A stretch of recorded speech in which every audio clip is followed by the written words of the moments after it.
Welcome everyone back to Weekly Weather Updates, and today we're going to have a look at the GFS, the GM, the ECMWF, along with the ECMWF ensembles and the GFS ensembles. Now, we've had quite a lot of snow over the last couple of days, and the snow prospects are going to be reducing for most over the next week, potentially returning again next weekend. However, there's a chance during this week, as weather fronts come in from the Atlantic, certain areas, especially in Scotland, northern England, and sort of northeastern areas, could still see some snow, especially if you do have elevation. But it's not particularly unusual for those parts to see snow in January, regardless of what sort of weather patterns we have. So if we run through, you see there's a bump of high pressure right now. So widespread frost overnight with still some cold air in this place. And then the weather fronts move in with milder air off the Atlantic with this area of low pressure. Now, you can see, if we put up the entry of the THPAs, it does push away the cold air very quickly. However, over northern Scotland, north parts of England, there's potential that it can turn to snow, and there are some ice and snow warnings out for that. Again, it's very much over higher ground, over hills, 200, 300, 400 metres of elevation gain, really in areas that often see snow from these sort of scenarios. So it's nothing really too unusual, and most areas will be seeing a lot of rain. Could see potentially a few flakes as soon as the precipitation starts, as it's falling into quite cold air. However, it's soon going to quickly turn to rain, and it's going to rain for around most of the day, really. Not particularly heavy, but again, it's still adding up to the totals that we have seen. Beyond that, other areas of low pressure move in, and on Thursday there's potential there's a bit more snow in the north and the northeast again. For those typical areas, you see the colder air is still in place further north and northeast. However, for most of Northern Ireland, Wales, southern England, East Anglia, and mostly parts of lowland northern England could still be seeing, or probably will be seeing rain, and it being quite mild further south and west. Continue looking through the pressure patterns. You can see low pressure remains pushing into the country, but we continue to have higher pressure to our north, and the jets being pushed further south. Now, we've got a ridge of high pressure here, and some of the other models, especially the GM and the ECMWF, are building this high up towards Iceland a bit more, and it's pulling in an easterly winds. Now, it's pulling in cold air, quite cold air to be honest, getting out to -7, -8, potentially even -10 isotherm getting through. But the other ensemble, many other ensemble members are still a bit confused with it, and it's not really nailed on what's going to be happening. Again, it's very confused pattern, even 5, 6, 7 days out, and it's just really one to watch. So if we have a look at the upper areas, you can see that cold air is just to our east, and we'll be likely tapping into it, regardless of whether we do bring in an easterly wind or not. Especially further east, you could see some colder air, so maybe some colder conditions, maybe an overnight frost, and maybe a few wintry showers here or there. But quickly, next week, the GFS rolls on the Atlantic. Now, I will say other models are not doing this. They're not rolling in the Atlantic. They do have Atlantic influences, but they're not having low pressure rolling like this. They're remaining much more blocked. But that's very interesting, as what the GFS does towards the end of this run is, well, remarkable, and we'll have a look at that as we get there. As we move on, the GFS sustains fairly zonal southwesterly winds, low pressure moving around, potentially a few named storms there, though look quite deep as they cross the UK. However, as we head towards day 10, high pressure is building to our north. We start to pull in quite a cold easterly wind. It's not bitterly cold at the moment, but it's quite cool. Milder air is on the continent, so we are pulling up a bit of a milder flow, but it's generally going to be cold. But as we near the end, you see cold air starts to seep in, very strong easterly wind with a big area of blocking high pressure over Scandinavia, and we pull in a proper beast from the east. Bitterly cold air all the way from Siberia, -15 isotherm getting into the southeast. Bitterly cold on the GFS. Now, it's very interesting seeing that the GFS is doing this.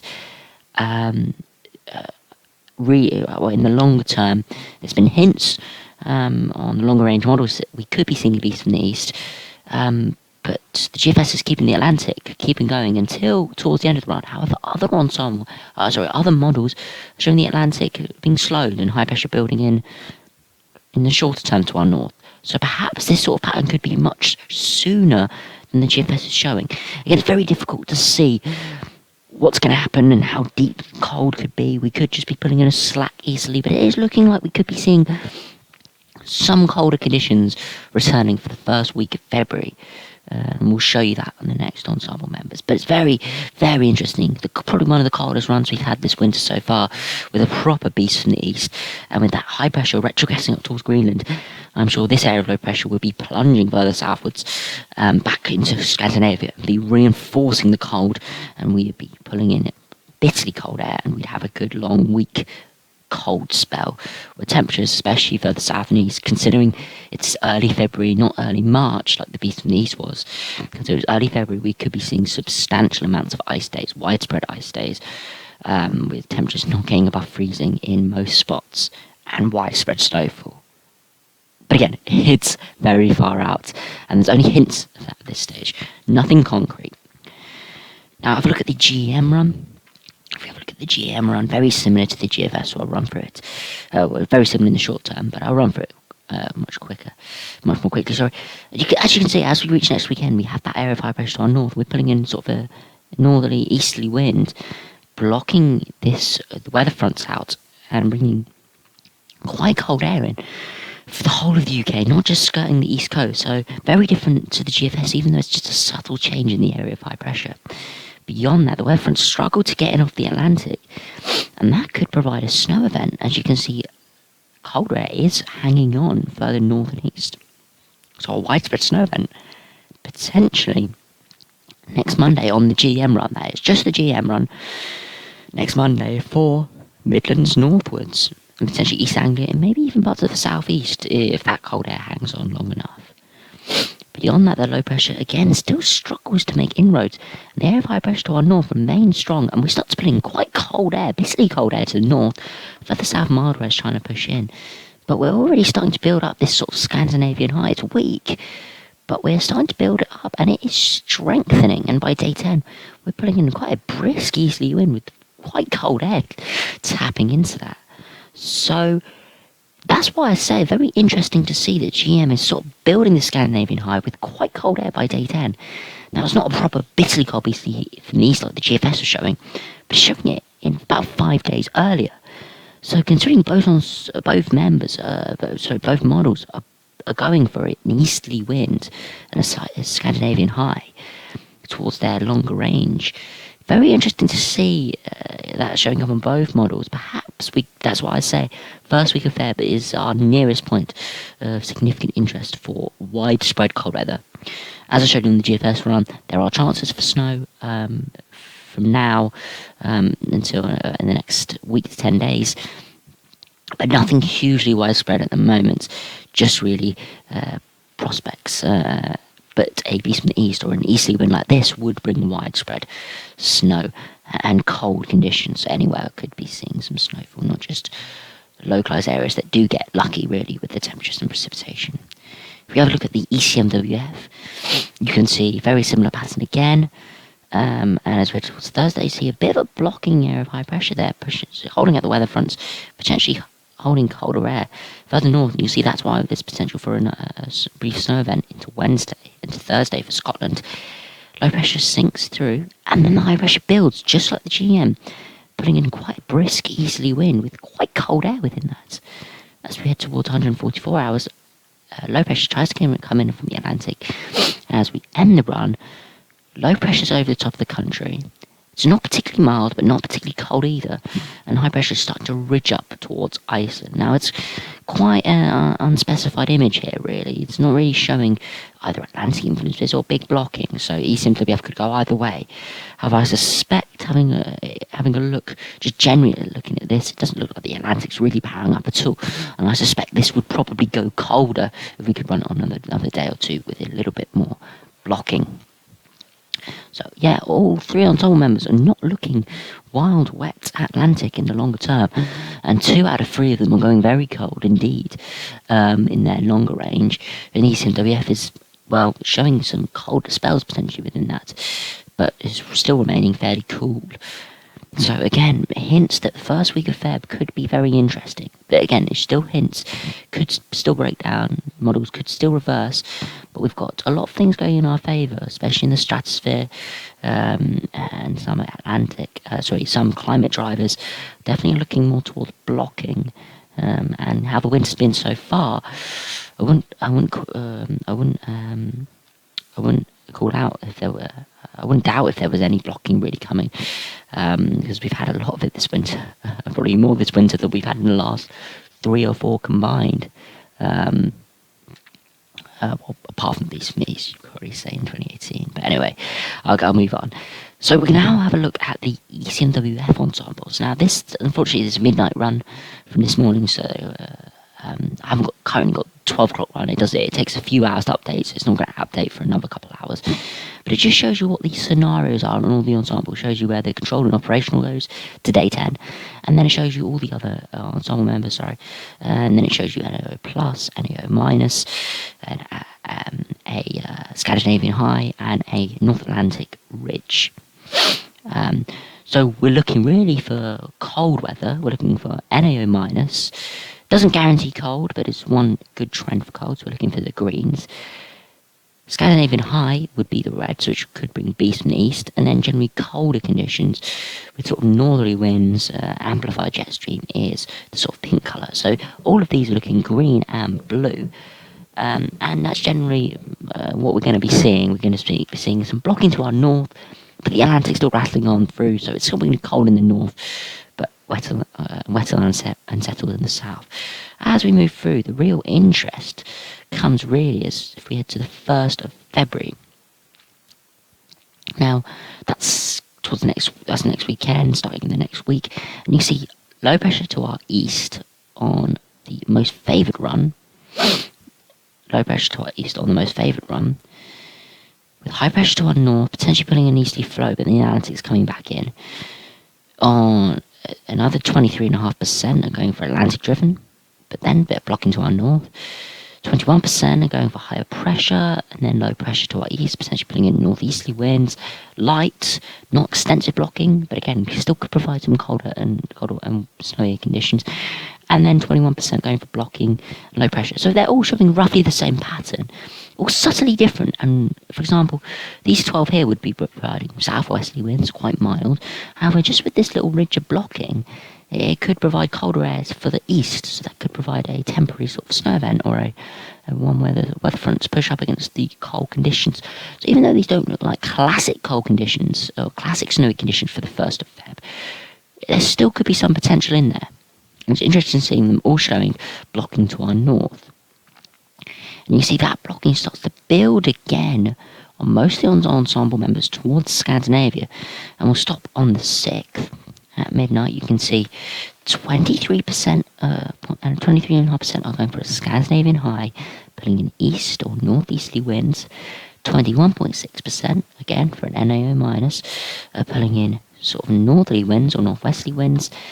Another 11 are pulling in again sort of northwesterly winds. 17% are pulling in sort of northeasterly winds. So all 4 of those are cold. All 4 of those scenarios are cold, sorry. Some of them are varying cold, some of them will just be cool, frosty, some of them could be snowy. Again, it's too difficult to tell, we're just really looking for general patterns. And then there's 2 scenarios that are both going for big Scandinavian highs with easterly winds. Only 8 of them are across the 2 members. But again, it's just showing you hints, and as we head towards the end, that scenario by the end of the run for the 9th of February, with a Scandinavian high with easterly winds, 23.5% are going for that. 21.6% are going for a Greenland high with northeasterly winds. 11 or 21.6% are going for easterly winds, maybe not as cold, coming from more from sort of the France, from Eastern Europe potentially, rather than Scandinavia and from Siberia. Another few going for more, maybe again more from the Atlantic influence, perhaps with colder air again, but probably a bit more Atlantic influence with that. 4 going for a big high pressure from the south. That would provide very mild conditions indeed, but again, That's just really blocking misplaced, but that's only 4 ensemble members, and then another 4 going for an absolutely massive area of blocking over the whole of Greenland, Iceland, heading all the way to Scandinavia, and would undoubtedly put us into the freezer. Bitterly cold with that. So in the longer term, starting around the 2nd, 3rd, 4th of February, up until the 9th, on these ECMWF ensembles, it's looking like the most favoured scenarios is northern blocking, with sort of a Scandinavian high, Greenland high, and sort of blocking to our north and northeast. Now that would provide colder conditions. How cold it would get, again, we'll have to look at shorter range, but at the moment the hints are there that we could be going much colder towards the first week of February. I've said that enough times in this video, but I have to emphasise that it's only a potential scenario at the moment. It's looking like a decent chance, much higher than we've had in many winters before, much higher than many winters before. But again, it's not definite, and it could still change. Lastly, we'll have a look at the GFS ensembles. We'll quickly run through these. You can see generally up and down, a bit milder, a bit cooler, and then around average. Before around the 3rd, 4th of February, like the ECMW ensemble members, it does trend colder. And towards the end of the run, you see some bitterly cold runs, including that GFS operational run. It's about one of maybe 4 or 5 that are going for a very cold, getting down to minus 10 and below. That GFS ensemble member, GFS operational run, is going to minus 15 at 850 HPA. If we put on the 2 meter temperatures, you can see for London, that's not getting above freezing. That's about minus, maybe 0.5, minus 1 for daytime high, which is exceptional. Now, if we have a look at this, you can see generally ensemble members are going colder. How cold they get is still uncertain, but it's definitely looking like we have a cooling trend towards the early part of February. Now, as I said earlier, with that GAM run showing a bit of a blocking feature, it doesn't look like it's sustained, but it does look like it is going to potentially be in cold weather in next weekend. You can see some ensemble members bring quite cold air, minus 6, minus 7. That would potentially provide snow. Others are remaining milder. So again, we'll have to have a look at that, as that could again bring in maybe a temporary cold period, a couple of days maybe, and the potential for some snow with that. If we have a look at the snow image, you can see there are a few snow spikes there towards the 31st, 1st of February, but again, nothing too significant at the moment. Still a lot of snow spikes in the long run, but again, they don't really mean anything unless they're within about a week's time, really. But anyway, thanks for watching. Hope you enjoyed this video. If you haven't had snow recently, looking promising for February. Definitely looking like there's a decent chance we will see some colder spell. Whether it's a beast from the east or not, it's definitely looking like we're going to be seeing at least a couple more sort of these colder spells. So anyway, thanks for watching. Hope you enjoyed. And I'll see you again for another video soon.